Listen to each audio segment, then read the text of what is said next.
Financial markets have not been impressed with Europe's efforts so far, pushing stock prices down and the interest rates on bonds from troubled countries up.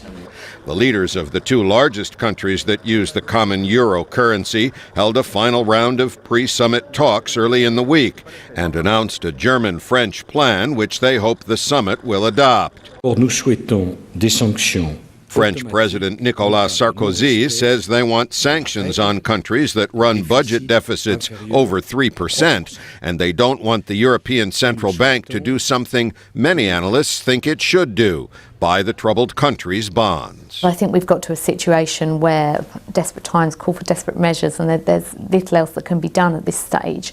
Jennifer McEwen is the senior European economist at Capital Economics, a London-based analysis company.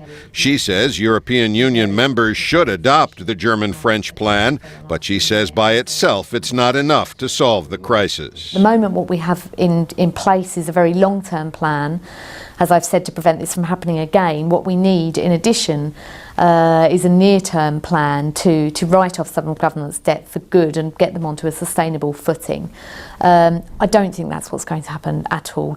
Across town at GFC Economics, Graham Turner sees things a bit differently. What matters is whether or not France and Germany have come to an agreement, and if they have, politically that is a big positive in the short run. I mean, we've still got doubts as to whether or not it's enough in the long run to provide the framework for fiscal tightening. You know, the proof in the pudding is how quickly can they tighten fiscal policy. I mean, this is what the crisis comes down to.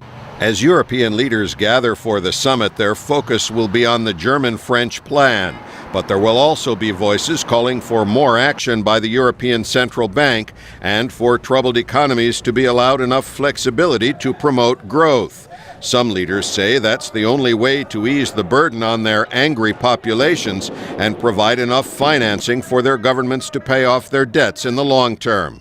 But they'll have trouble convincing the leaders of the continent's two strongest economies, whose plan focuses on austerity and fiscal discipline. Pessin, VOA News, London.